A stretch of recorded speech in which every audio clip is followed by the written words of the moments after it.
Eu quero saudar a todos com a graça e a paz do nosso Senhor e Salvador Jesus. Que bom estarmos aqui juntos mais uma vez, apesar da distância, como eu sempre digo, mas muito juntos no coração. E eu espero em Deus que muito em breve essa pandemia passe e nós nos reuniremos novamente juntos, né? E pela graça de Deus poderemos voltar a nos abraçar, a nos ver e abraçar e cultuar juntos ao Senhor. Como todos nós temos sentido falta desses momentos, né? Nós estamos aqui, os irmãos do staff, do louvor, e que bênção, que alegria, apesar de poucos, né? Poder contemplar a face e ter essa comunhão com os irmãos. Que momento de louvor maravilhoso e extraordinário, né? Louvado seja Deus. Nós somos realmente uma família, estamos ligados por vínculos muito mais poderosos do que os vínculos de sangue e de carne, por vínculos espirituais, por vínculos do Calvário, de fé, do Espírito Santo, a presença de Deus na nossa vida. E eu hoje de manhã estive conversando com o Rafael esposo da Gabi, jovem aqui da igreja, dois jovens recém-casados. Tivemos o privilégio de fazer o casamento do Rafael e da Gabi, e hoje pela manhã, quando eu me dirigia para a igreja, aqui para o culto fúnebre, o Rafael estava indo para Minas Gerais, porque a mãe estava muito mal, internada mal, o pai pediu que ele fosse rapidamente. E, infelizmente, ainda no meio do caminho, ele recebeu a notícia de que a mãe tinha falecido. Então, imaginem que dor, mais um filho que está longe, né, da casa, do pai, da mãe, e no meio do caminho, para poder encontrar a mãe, recebe a notícia de que a mãe faleceu. Então, é com muito pesar que nós comunicamos isso aqui para a igreja, os nossos sentimentos do mais profundo do nosso coração, para o Rafael, para a Gabi e para toda a família. A mãe do Rafael, uma guerreira, já vinha batalhando com esse câncer, acredito que há mais de 3 anos, e Deus vinha sustentando ela, mas aprove hoje ao Senhor recolhê-la. Então, como povo de Deus, a dor do Rafael é a nossa dor. A tristeza dele, do irmão dele, do pai, da Gabi, de toda a família, é também a nossa dor. Vamos orar nesse momento, vamos fazer uma oração pelo Rafael, menino tão querido, tão presente na vida da igreja, participou conosco daquela campanha de oração todos os dias, fielmente, ele mais a Gabi, aqui orando, buscando ao Senhor. Menino muito crente, muito piedoso, e é com muita dor no coração que nós recebemos essa notícia e queremos orar por ele, pela família, intercedendo, pedindo ao Senhor que conforte de um modo sobrenatural. É só o Senhor que poderá fazer isso pelo Rafael, pela Gabi e por toda a família. Senhor, nada, absolutamente nada está fora do controle do Senhor. Todas as coisas estão debaixo do teu governo. A vida, a morte, a própria história segue o curso determinado pelo Senhor. Tua palavra diz que todos os nossos dias, antes mesmo de nascermos, já se encontram escritos e determinados no livro do Senhor. Mas quando chega a hora de fechar esse livro, de encerrar a última página, os que ficam vivos, Deus, sofrem com esse encerramento, com esse fechamento, e assim certamente está o coração do Rafael, da Gabi, e nós queremos pedir por eles nesse momento. Deus, muito obrigado pelo Rafael, pelo servo de Deus que ele é. Que o Senhor possa consolá-lo juntamente com o pai, o irmão Tiago, a Gabi, a esposa, que o Senhor possa consolá-los de uma forma sobrenatural.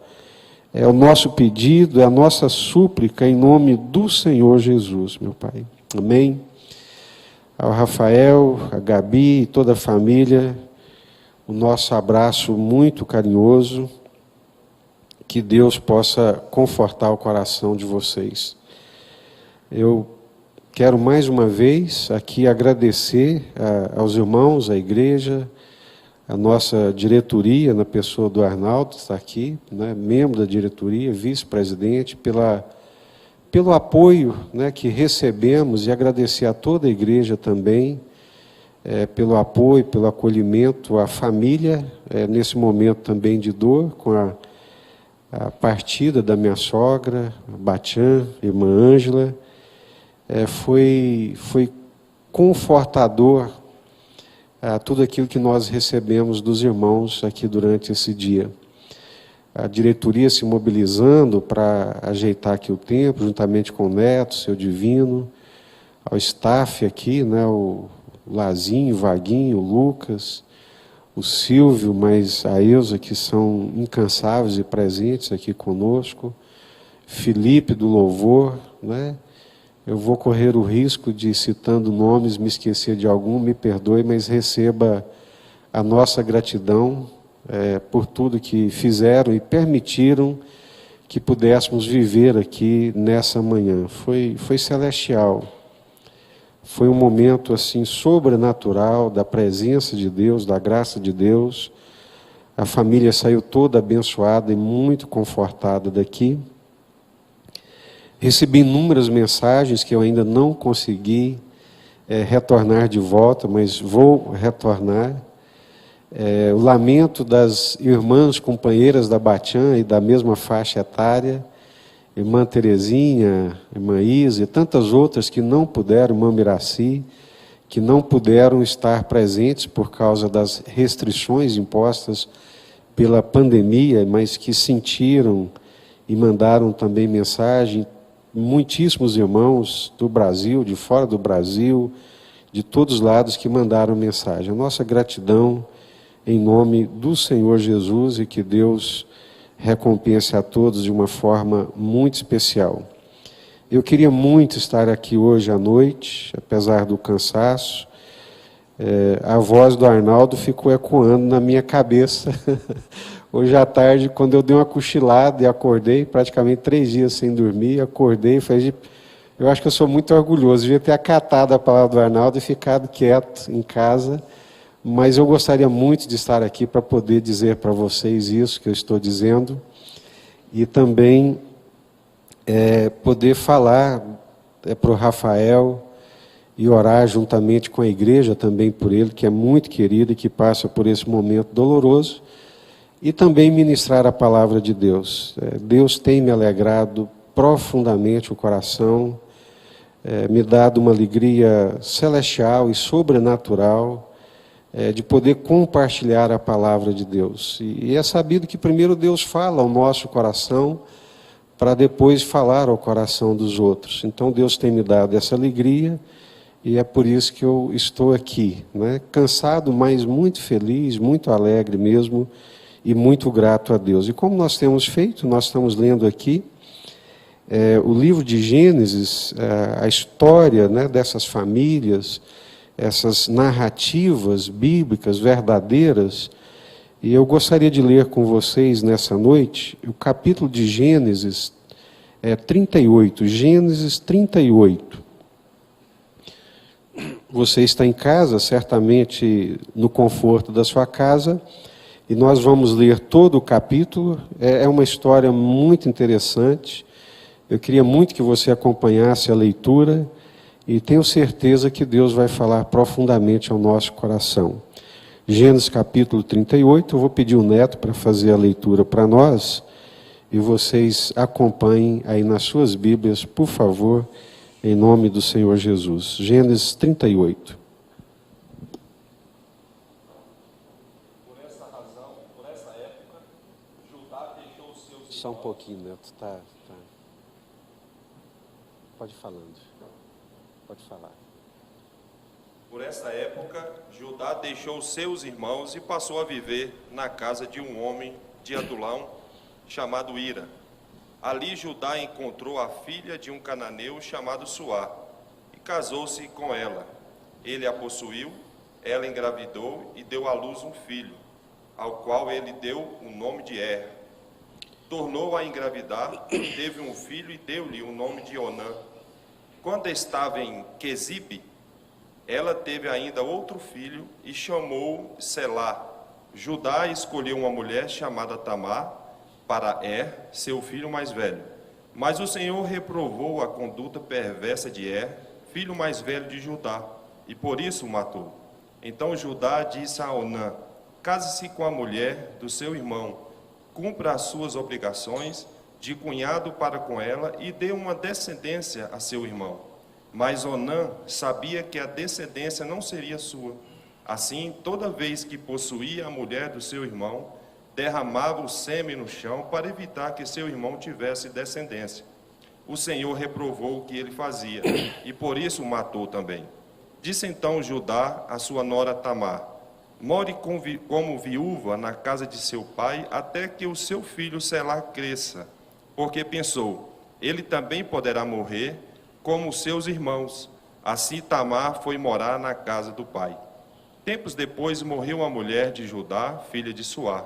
Passado o luto, Judá foi ver os tosqueadores do seu rebanho em Tímina, com o seu amigo Ira, o adulamita. Quando foi dito a Tamar: seu sogro está a caminho, e Tímina para tosquear suas ovelhas, ela trocou suas roupas de viúva, cobriu-se com um véu para se disfarçar, e foi sentar-se à entrada de Enaim, que fica no caminho de Tímina. Ela fez isso porque viu que, embora Selá fosse crescido, ela não lhe tinha sido dada em casamento. Quando a viu, Judá pensou que fosse uma prostituta, porque ela havia encoberto o rosto. Não sabendo que era a sua nora, dirigiu-se a ela à beira da estrada e disse: venha cá, quero deitar-me com você. Ela lhe perguntou: o que você me dará para deitar-se comigo? Disse ele: eu lhe mandarei um cabritinho do meu rebanho. E ela perguntou: por que você me deixará alguma coisa como garantia até que o mande? Disse Judá: que garantia devo dar-lhe? Respondeu ela: o seu selo com o cordão e o cajado que você tem na mão. Ele os entregou e a possuiu, e Tamar engravidou dele.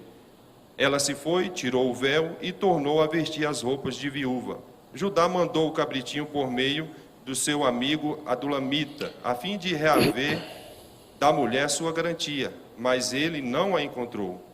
E perguntou aos homens do lugar: onde está a prostituta cultual que costuma ficar à beira do caminho de Enaim? Eles responderam: aqui não há nenhuma prostituta cultual. Assim ele voltou a Judá e disse: não a encontrei. Além disso, os homens do lugar disseram que lá não há nenhuma prostituta cultual. Disse Judá: fique ela com o que lhe dei. Não quero que nos tornemos motivo de zombaria. Afinal de contas, mandei a ela este cabritinho, mas você não a encontrou. Cerca de 3 meses mais tarde, disseram a Judá: sua nora Tamar prostituiu-se e na sua prostituição ficou grávida. Disse Judá: tragam-na para fora e queimem-na viva. Quando ela estava sendo levada para fora, mandou o seguinte recado ao sogro: estou grávida do homem que é dono destas coisas. E acrescentou: veja se o Senhor reconhece a quem pertencem este selo, este cordão e este cajado. Judá os reconheceu e disse: ela é mais justa do que eu, pois eu devia tê-la entregue a meu filho Selá. E não voltou a ter relações com ela. Quando lhe chegou a época de dar à luz, havia gêmeos em seu ventre. Enquanto ela dava à luz, um deles pôs a mão para fora.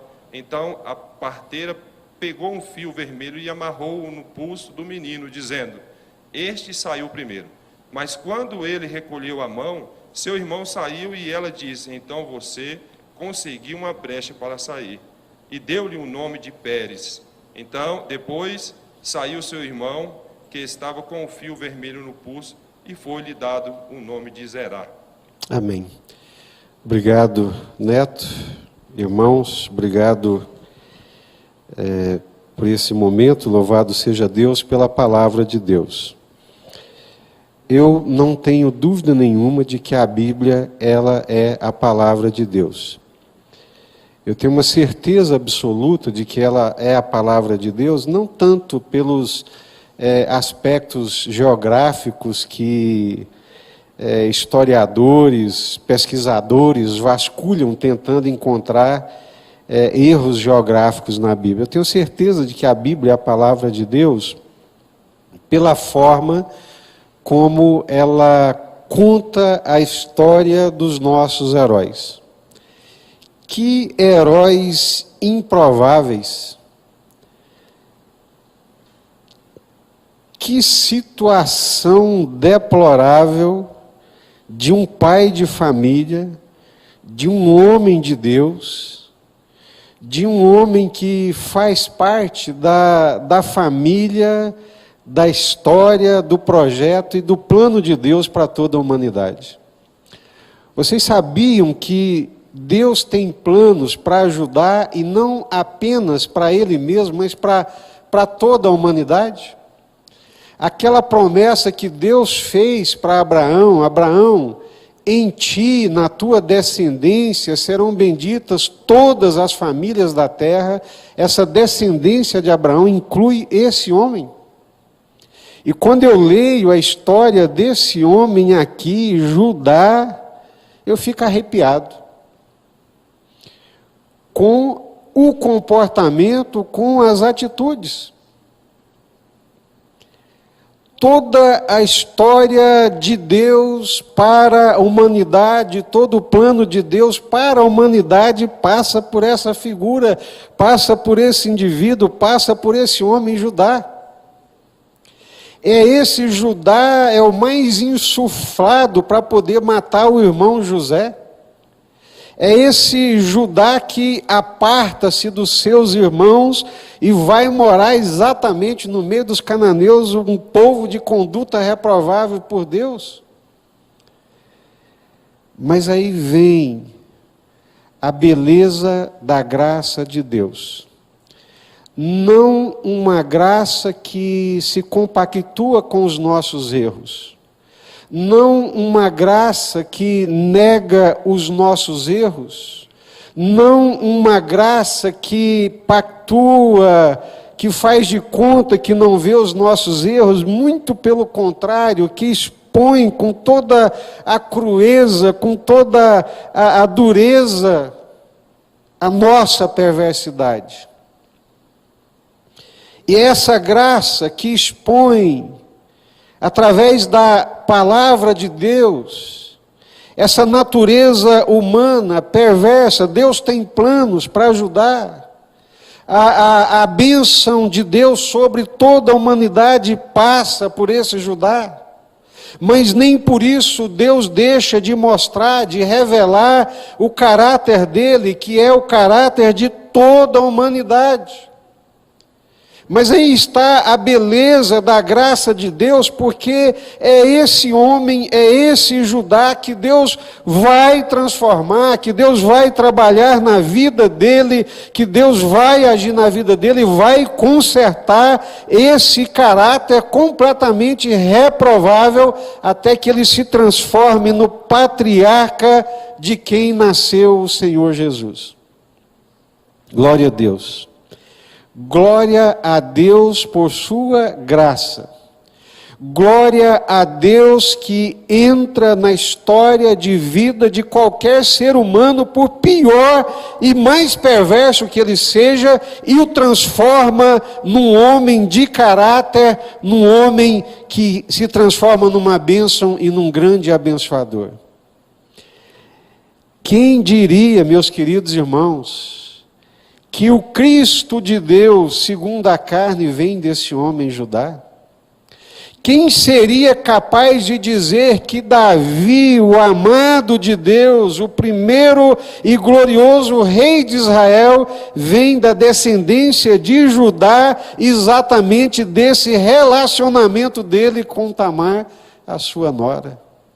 É só a graça de Deus que pode pegar coisas tão tortas e endireitar.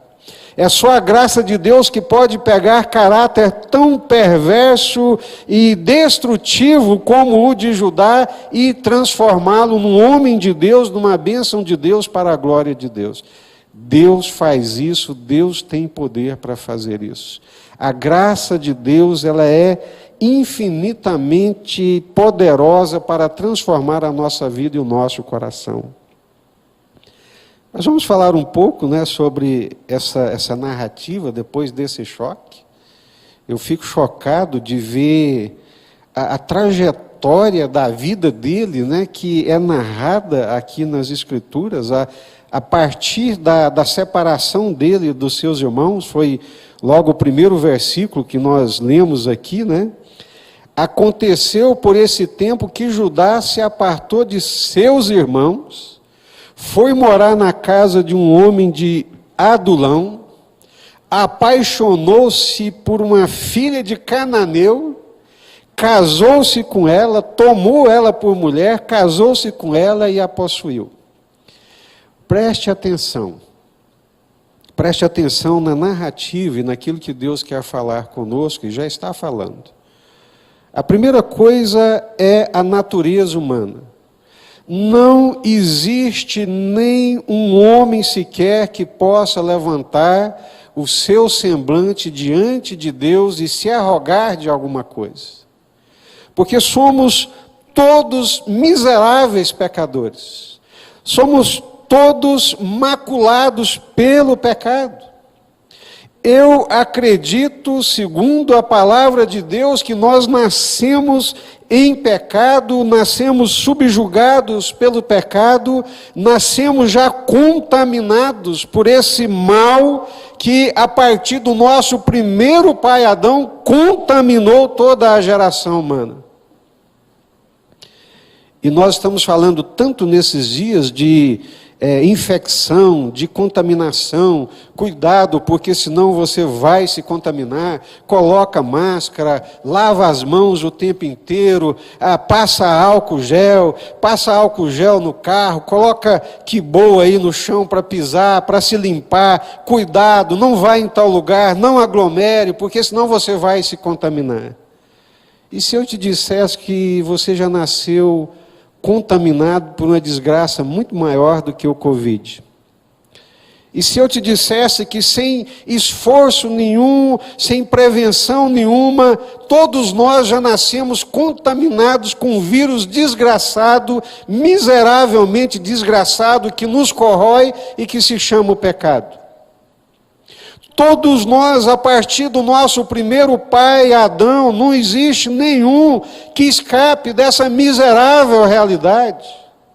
Judá é um patriarca, Judá é o homem que Jesus, o Cristo, segundo a carne, vem da sua descendência. Mas olha a história desse homem, pelo amor de Deus. Qual ser humano que pode levantar a sua cara diante de Deus, bater no peito e achar que é alguma coisa, que merece alguma coisa, a não ser a morte, a condenação e a reprovação da parte de Deus? Eu era novo convertido, 16 anos de idade, entusiasmadíssimo com a fé. Entusiasmadíssimo, sabe, a descoberta da fé de Jesus, da graça de Deus. Eu queria orar o tempo inteiro, eu queria ler a Bíblia, eu ficava caçando reuniões de oração para poder participar. Que alegria, que bênção. E um dia eu vou para uma reunião de oração, primeiro ano de convertido, conhecendo a Bíblia, entro naquela reunião de oração para poder orar, sento naquela sala de oração. A hora que eu sento, levanto os olhos, bato os olhos na parede, está um quadro ali com um versículo, e aquele versículo entrou dentro do meu coração como um relâmpago. Fiel e digna de toda aceitação. É a palavra que diz que Cristo Jesus veio ao mundo para salvar os pecadores, dos quais eu sou o principal. 40 anos e nunca mais me esqueci desse versículo.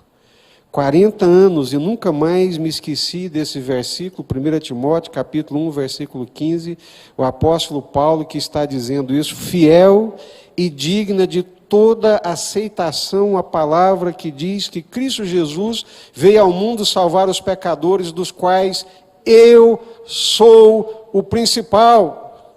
Paulo não está dizendo dos quais eu era o principal, não, eu sou.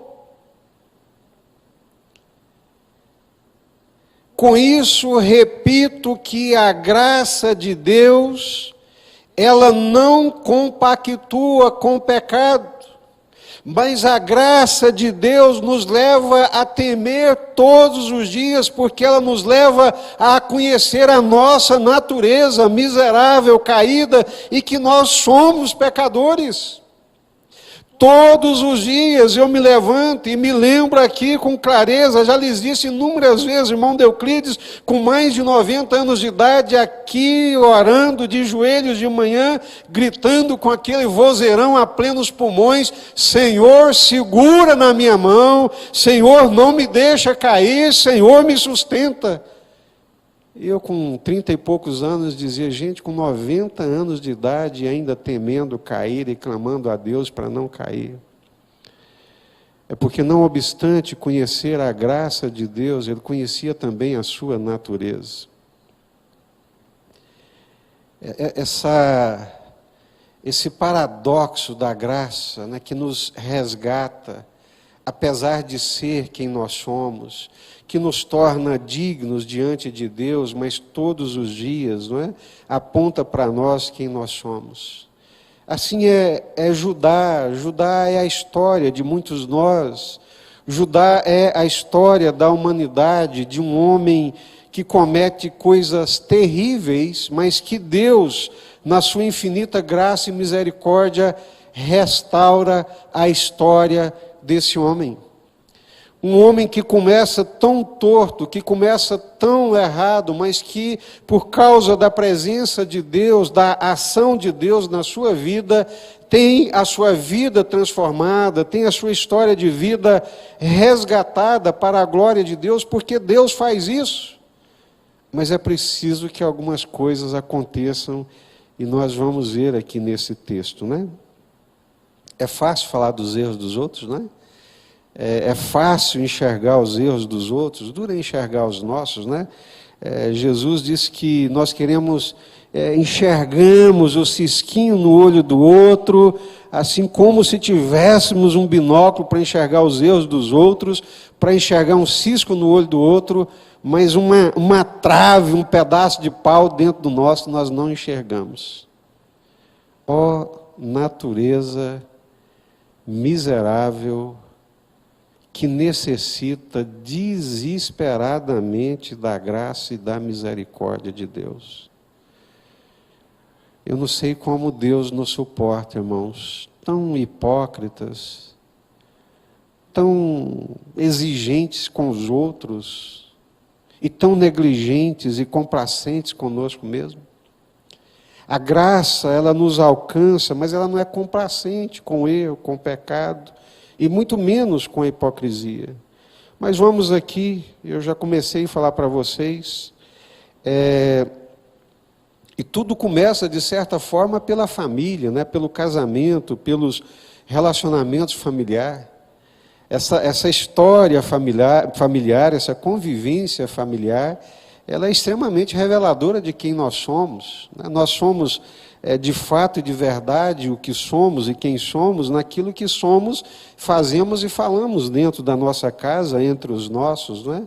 Onde não temos máscara, e tudo começa, então, aqui por essa relação familiar.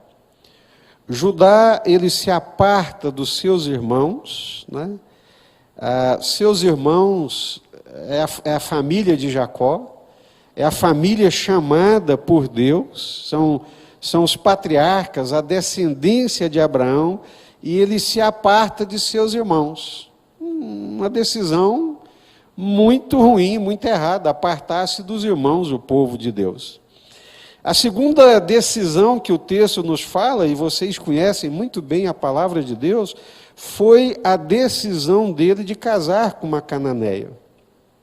Ora, estava ali no seio da família, registrado e contado a experiência do Esaú, que tomou mulheres cananeias, e foi amargura para o coração dos seus pais. E eles pegaram o Jacó e pediram encarecidamente para ele: olha, você vai lá para Padã Arã, lá para a casa dos nossos parentes, você vai ali se casar, porque não se case com essas cananeias. Ele não só se aparta, né, dos irmãos, vamos dizer assim, do meio do povo de Deus, e vai viver no meio de um povo desagradável a Deus, e se casa naquele meio. E os filhos que ele gera? Meu Deus! Olha que figuras! Ela concebeu e deu à luz um filho, e Judá lhe chamou Tornou a conceber e deu à luz outro filho, e agora foi a mãe, lhe deu o nome de Onã. Continuaram a vida conjugal, os relacionamentos conjugais, e nasceu Selá. Judá tomou esposa para o seu primogênito, e o nome dela era Tamar. O primogênito de Judá, era perverso perante o Senhor, pelo que o Senhor o matou. Tem muita gente hoje, por causa do politicamente correto, torce essa palavra aqui e foge dela. Como é que Deus matou alguém? Como que Deus poderia matar alguém? Mas o sujeito era tão mau e tão perverso que não foi lhe permitido continuar vivendo por causa das suas perversidades. E eu fico pensando que nasce de Judá, que sai das entranhas de Judá, um indivíduo, um sujeito que o Senhor tem que matar, porque se ele continua a viver é uma desgraça para todo mundo. Tem que ser arrancado da face da terra por causa da perversidade. O texto não nos diz as atitudes, as ações, mas diz que ele era perverso perante o Senhor. E significa o quê, meus queridos? Que ele tinha uma perversidade espiritual. Que não era só perverso moralmente, que ele não era só perverso eticamente, que ele não era só perverso nas injustiças que praticava, mas até espiritualmente, diante do Senhor, ele era perverso. E diz o texto com toda a clareza que o Senhor o fez morrer.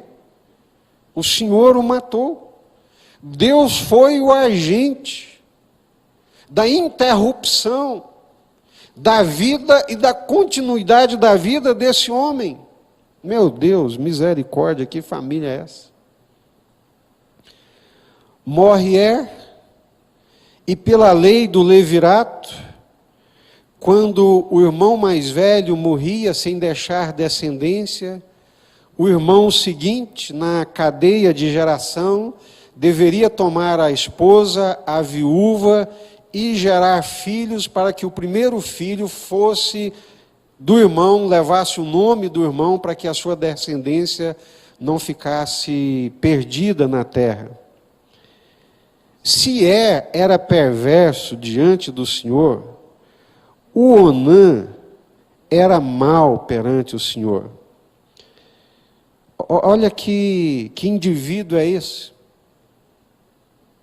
Olha que egocentrismo e que maldade tem esse sujeito dentro do coração. Para não suscitar descendência para seu irmão, para não gerar um filho que levasse o nome do seu irmão, todas as vezes que ele se deitava com Tamar, a esposa do seu irmão que havia morrido, a viúva, e todas as vezes que ele mantinha relação sexual com ela, ele interrompia o coito e derramava o sêmen, os espermatozoides no chão, para que ela não pudesse se engravidar e assim suscitar descendência para o seu irmão. Meu Deus, tem gente assim sobre a face da terra? Tem ser humano assim, tão mau, tão perverso, tão egocêntrico, tão desgraçadamente miserável e injusto? Tem. Agora deixa eu te perguntar, como é que nós sabemos que ele fazia isso? Relações sexuais é uma relação íntima. É uma relação que não se faz à vista dos outros. É uma coisa que se faz, né, na intimidade do quarto, do oculto. Ninguém seria capaz de saber o que ele estava fazendo, a não ser uma pessoa que tudo vê, que tudo sabe, que tudo julga e que julga retamente toda a perversidade que nós cometemos contra alguém. O Senhor viu, o Senhor sabia, o Senhor sabia que ele era mau, o Senhor sabia que as suas atitudes, mesmo que ocultas aos olhos humanos, não podiam se ocultar dos olhos de Deus. E da mesma forma, o Senhor o fez morrer. Meus queridos, Jesus diz que não há nada oculto que não virá à luz. Não há nada oculto que não venha a ser revelado. Nada, absolutamente nada que nós fazemos na surdina, ou que alguém faz na surdina, que faz no escondido, que ofende a outro, que trai o outro, que pratica o mal contra outro, passa desapercebido aos olhos de Deus.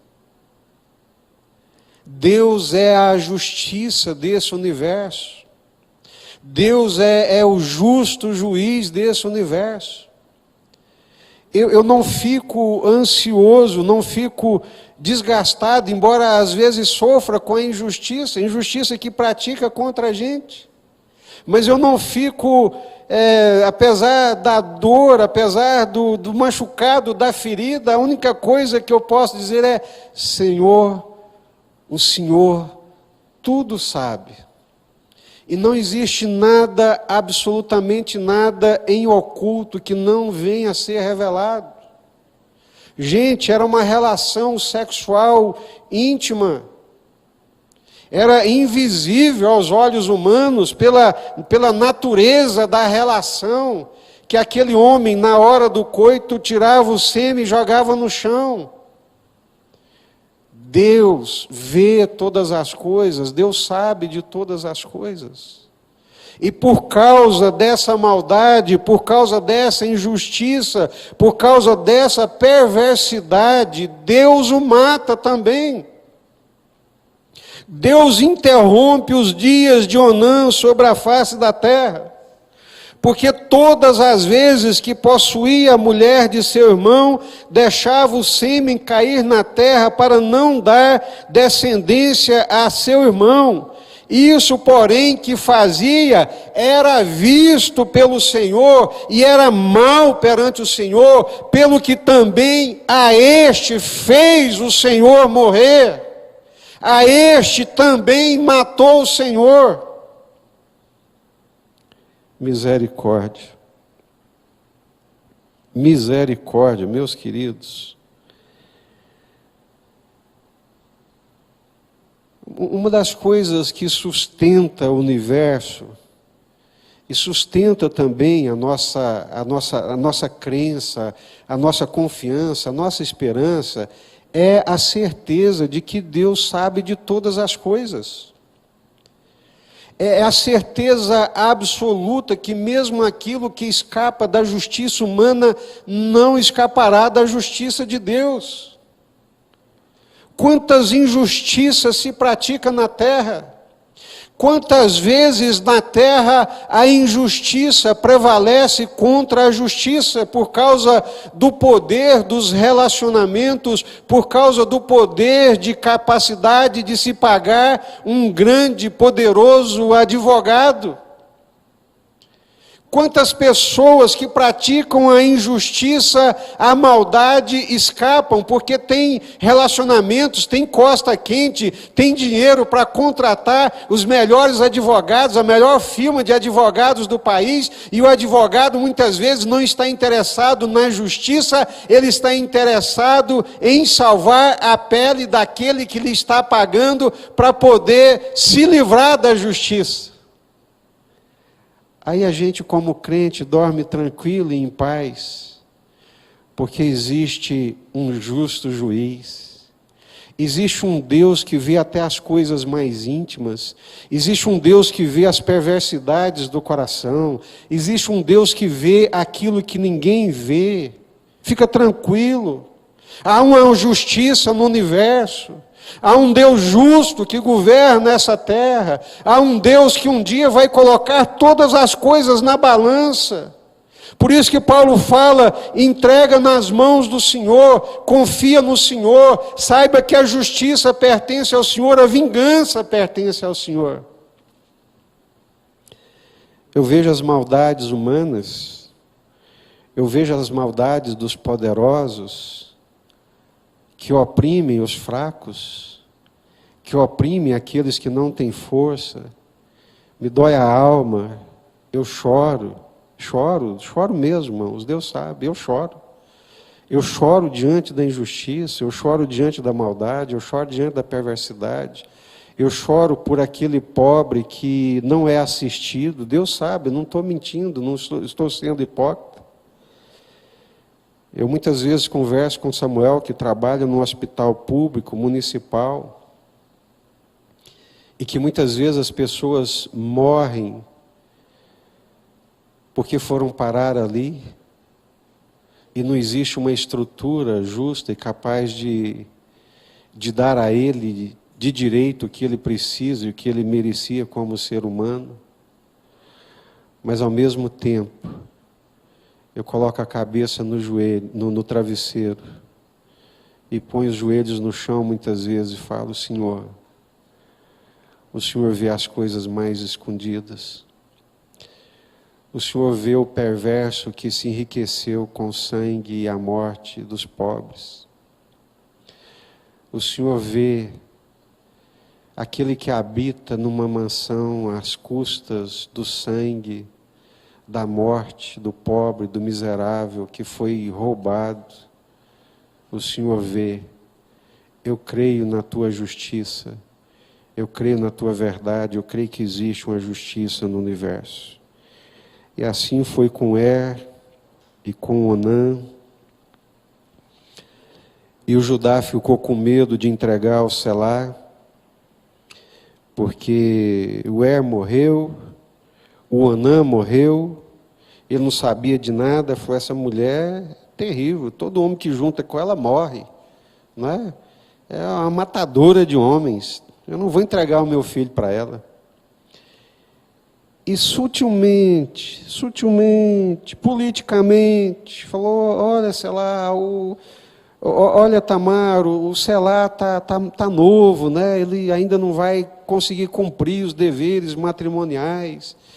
Então, vai para a casa do seu pai, volta lá para a casa do seu pai, fica lá, porque quando o Selá estiver mais maduro, né, eu vou entregá-lo para você como esposo.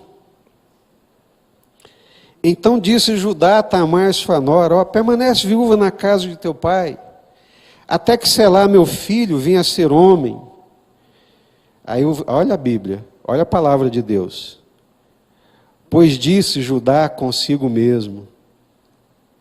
Ninguém sabia desse pensamento de Judá, mas o Senhor sabia e revelou. Pois disse consigo mesmo, para que este também não morra, como morreram os seus irmãos. Olha só.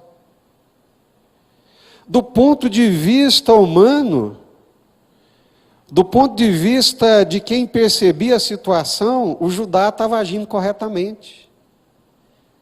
Mas não, no íntimo, ele estava agindo perversamente. Ele não estava sendo honesto, ele não estava sendo verdadeiro, ele não estava sendo transparente. Ele estava articulando aquilo com medo do filho morrer. E a mulher foi, e o tempo passou, e o homem amadureceu, e virou homem, o Selá, e o Judá se esqueceu da palavra de Deus, do levirato, da palavra empenhada, da palavra prometida. E o tempo foi passando. E a Tamar foi ficando. E foi ficando. Aí um dia, meu Deus, olha a rasteira. Mulher do Judá morre. Ele vai ficando carente. E um dia sai de um lugar para o outro. E disseram para Tamar, olha, o seu sogro está vindo por aí, ele está indo de um lugar para o outro aí. Ela tirou a roupa de viuvez, vestiu as roupas que as meretrizes vestiam e ficou ali na beira do caminho. Tem uma passagem na Bíblia que me causa calafrios. O teu pecado vai te achar. A tua maldade vai te encontrar. Você consegue imaginar a maldade de um pai dormindo com a nora, mantendo relações sexuais com a esposa do seu filho, da mulher que foi esposa do filho e que está prometida ao seu filho? Não é uma peça, né? Usando a linguajar do homem, não é uma peça que é pregada. Mas eu não vejo de outra forma. Além da iniquidade de Judá alcançando ele, além da sua própria maldade, a sua própria perversidade, lhe permitindo cair numa armadilha como essa. Porque ele não é íntegro. Até então ele não é reto. E a mulher se disfarça, e ele recém-viúvo, carente, vê a mulher ali na estrada, e se aproxima,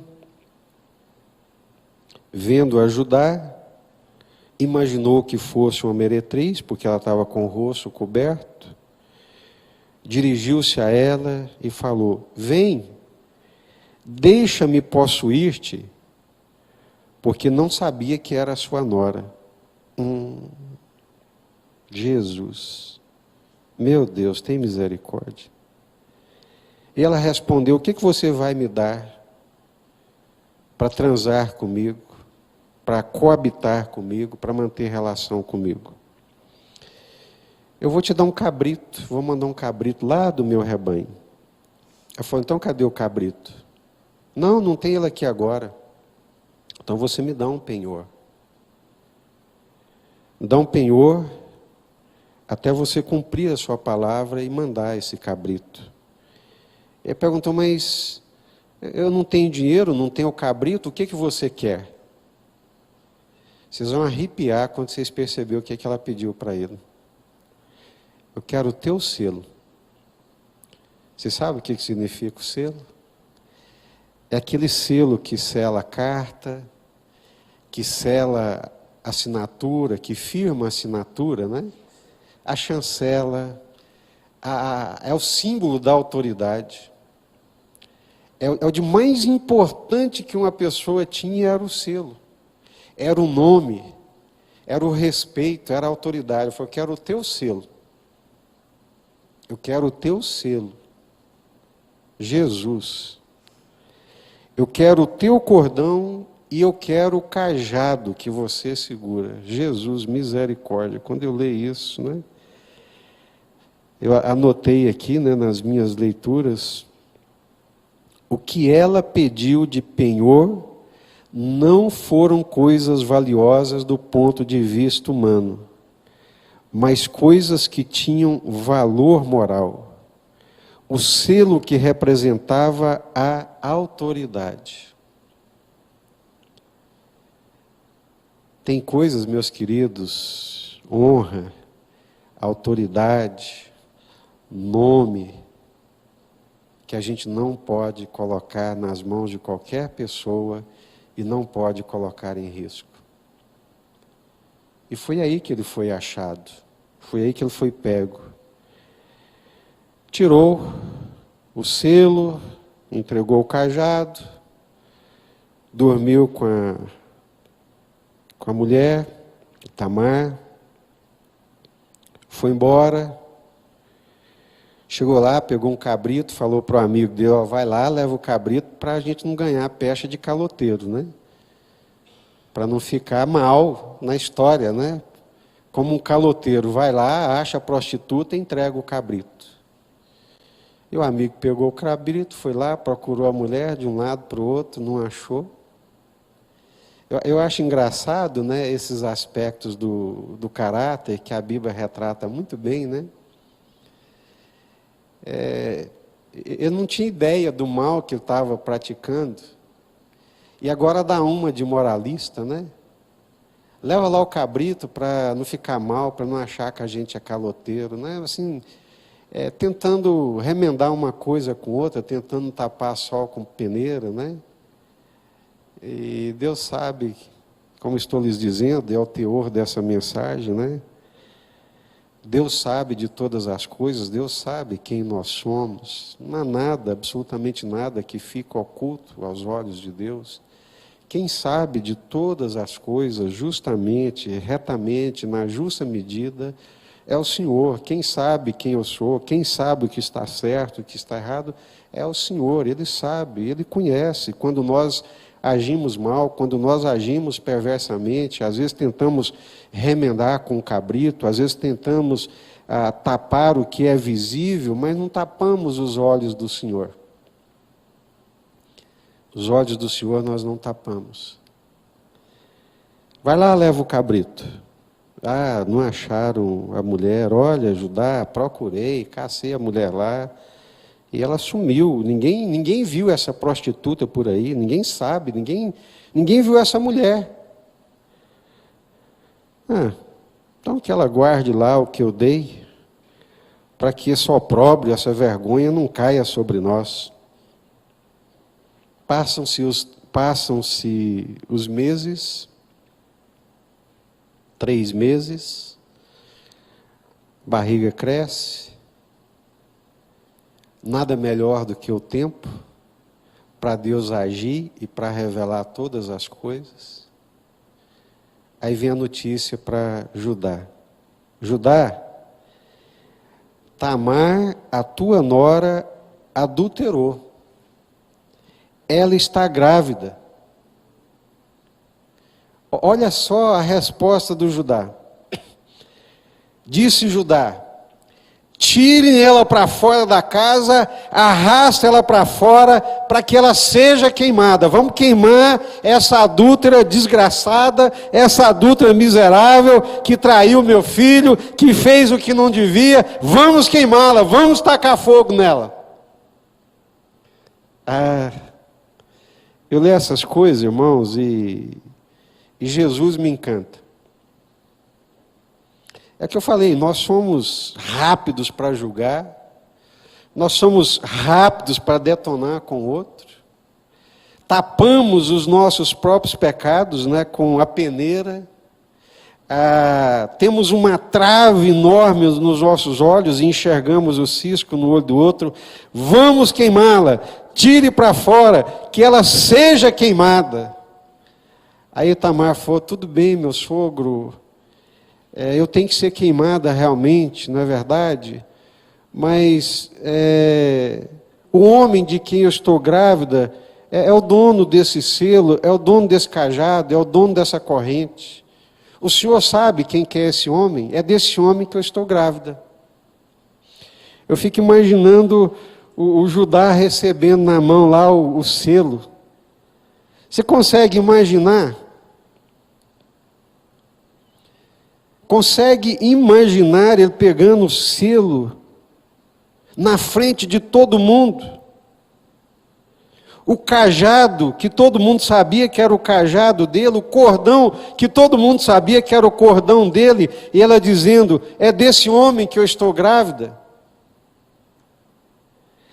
aqui vem onde a história muda. Esse é o ponto mais importante da história. Dizer que Judá é um mau caráter é uma descrição de todo ser humano. Dizer que ele foi um cafajeste, e vamos encontrar isso em todo ser humano. Mas numa coisa, Judá difere da maioria dos seres humanos.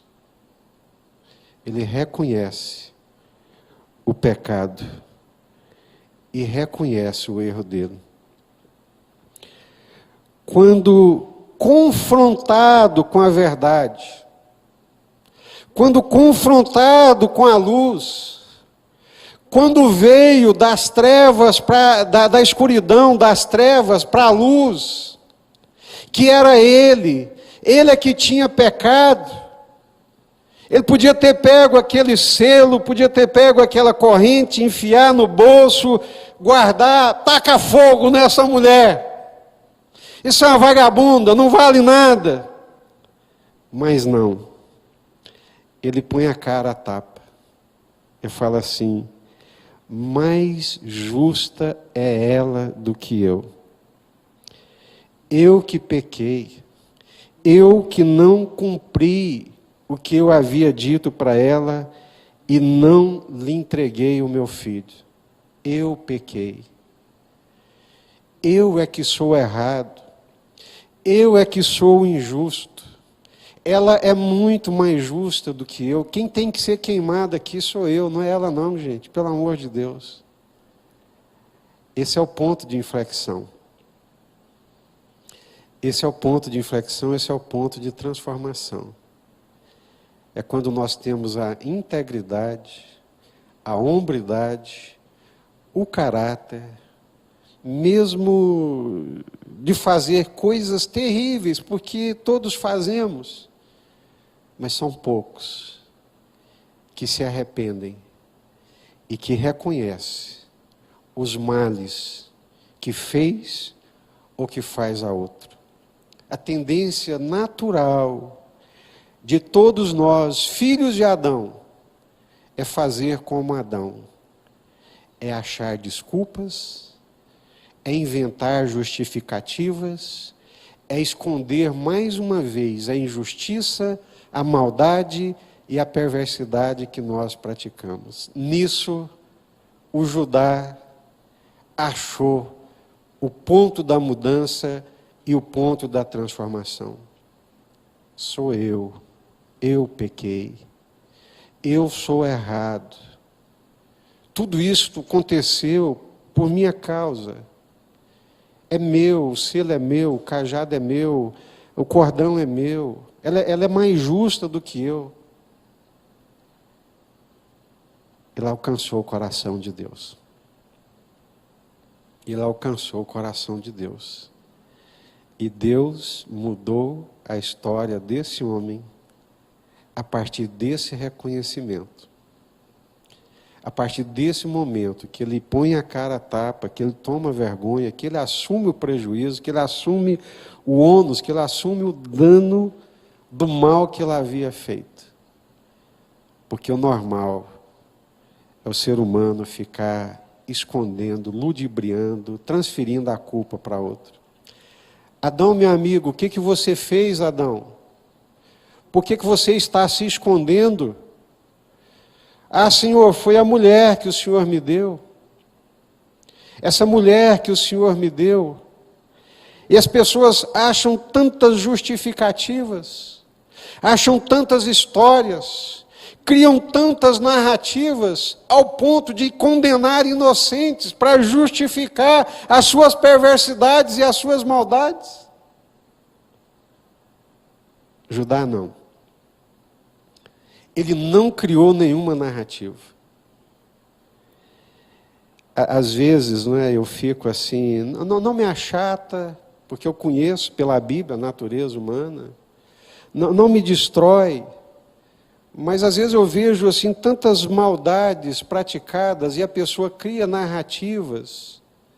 Ela cria uma narrativa falsa enganosa, mentirosa, simplesmente para não reconhecer a sua falha, o seu erro, a sua perversidade. Põe a culpa no irmão, põe a culpa na irmã, põe a culpa na igreja, põe a culpa no pastor, põe a culpa na esposa, põe a culpa no esposo, põe a culpa no governo, põe a culpa no ministro da saúde, põe a culpa não sei mais quem, e cria narrativas e mais narrativas para não trazer a cara à luz, para não assumir o erro, para não assumir e se arrepender do mal que praticou.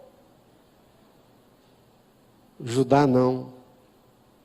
Em plena luz do dia, diante de todas aquelas pessoas que estavam ali, ele reconheceu o erro dele. Ela é mais justa do que eu. Fui eu que errei. Isso se chama conversão. Isso se chama arrependimento. Isso é a porta da transformação. E a abertura dos céus para que as bênçãos de Deus caiam sobre nós. Por isso que Jesus é chamado do leão da tribo de Judá. Por causa desse homem. Maldoso como qualquer outro. Cafajeste, perverso, cheio de tortuosidades. Mas que um dia, confrontado pela justiça, confrontado pela verdade, ele reconhece: é mais justo do que eu. Eu que queria queimá-la. Se tem alguém aqui que tem que ser queimado, sou eu. O dia que isso acontece na nossa vida, que nós temos um encontro com essa luz, com essa verdade, que essa verdade queima o coração da gente, e que a gente foge do erro, foge da mentira, foge da injustiça, mesmo com ônus, mesmo com dano, convertemos. A obra de Deus começou na nossa vida. E quando Jacó profetiza para os seus filhos: eu queria demais estar no lugar de Judá para ouvir as coisas que Jacó profetizou para ele. Judá, meu filho, você é como um leão.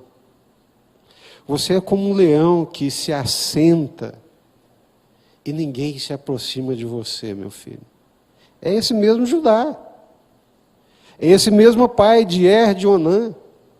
É esse mesmo Judá que pratica esse incesto. É esse mesmo homem, mas é um homem que se arrepende.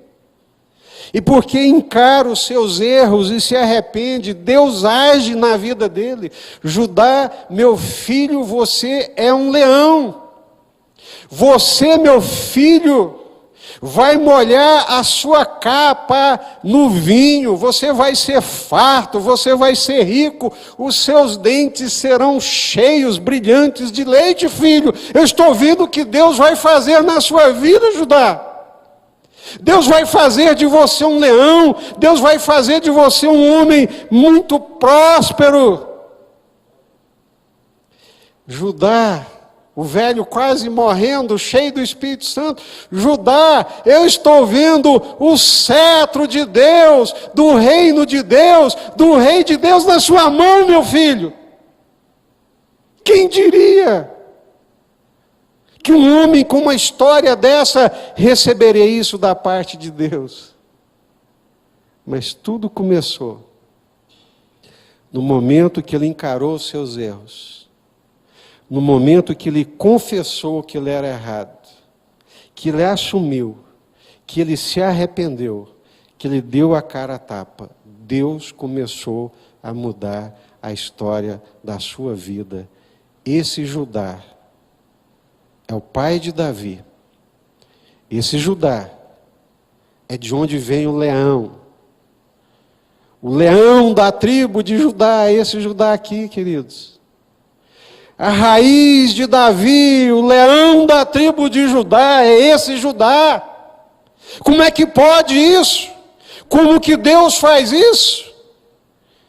Quando nós nos arrependemos, reconhecemos os nossos erros, reconhecemos as nossas falhas, fugimos da injustiça, fugimos do pecado e permitimos Deus trabalhar na nossa vida e transformar o nosso coração. Amém? Essa é a palavra de Deus para nós, palavra poderosa, transformadora, que falou muito ao meu coração e que eu tenho certeza absoluta que é a palavra de Deus para nós nessa noite. Louvado seja Deus. Tudo muda na nossa vida quando nós nos arrependemos, quando nós ficamos com a justiça, quando nós reconhecemos que somos pecadores, que agimos mal, que agimos perversamente. Tudo muda. E tudo muda de tal forma, de tal maneira, com a ação de Deus, com a graça de Deus, tudo muda, que até esses meninos que nasceram dessa relação incestuosa, Pérez e Zerá. Pérez, filho de Tamar, está lá na genealogia de Jesus Cristo. É pai de Davi. Segundo a carne, é pai de Jesus Cristo. Ah, Deus, como que o Senhor faz essas transformações a partir de uma atitude tão simples, né? De arrependimento, de reconhecimento e de conversão. É isso aí, irmãos. Se isso não acontecer, se não houver arrependimento, se não houver contrição, se não viermos para a luz, não há transformação. Mas quando a gente reconhece, quando a gente se humilha, se arrepende, Deus age sobremaneira na nossa vida. Pai Celestial, não há Deus como o Senhor. Eu levanto e deito-me todos os dias, confiado na Tua justiça. Machucado pelas perversidades que acontecem na terra e até mesmo no nosso meio. Pelos enganos, pelas injustiças e pelas perversidades. Mas durmo todos os dias, certo de que há justiça, de que há um justo juiz. E não importa que os juízes hajam muitas vezes como Pilatos, que enxergou ali com clareza a verdade do que estava acontecendo, mas se omitiu e não praticou a verdade, não praticou a justiça. Pilatos é uma representação, Senhor, desse sistema e de tudo que nós temos. Mas o Senhor vê todas as coisas. Não tem nada oculto que não venha a ser revelado. E não tem nenhum de nós, Senhor, que possamos achar que somos merecedores de qualquer coisa, porque não somos. Não somos, Senhor. Se não for a Tua misericórdia para converter o nosso coração, para iluminar o nosso entendimento e nos trazer contritos à Tua presença, estaremos todos perdidos. Que essa palavra do Senhor nessa noite nos tire do nosso lugar comum, aqueles que estão militando no erro, na injustiça, que recebam nessa noite, a partir dessa palavra, mais uma oportunidade de se arrependerem, de se converterem, de deixar os seus maus caminhos, para que não chegue o dia e a hora em que a mão do Senhor justamente agirá contra eles. Tenha misericórdia, Deus. Tenha misericórdia, Senhor. Tenha misericórdia, Deus. A misericórdia, ela age, iluminando os nossos olhos e quebrantando o nosso coração. É isso que eu peço, Pai. Aqueles que brincam, que zombam do Senhor, do nome do Senhor, que a partir dessa palavra venha o entendimento, Senhor, venha o temor. O Senhor é Deus, não há nada oculto que não venha a ser revelado. Tenha misericórdia, Pai, em nome do Senhor Jesus, é a nossa oração e o nosso clamor e a nossa súplica.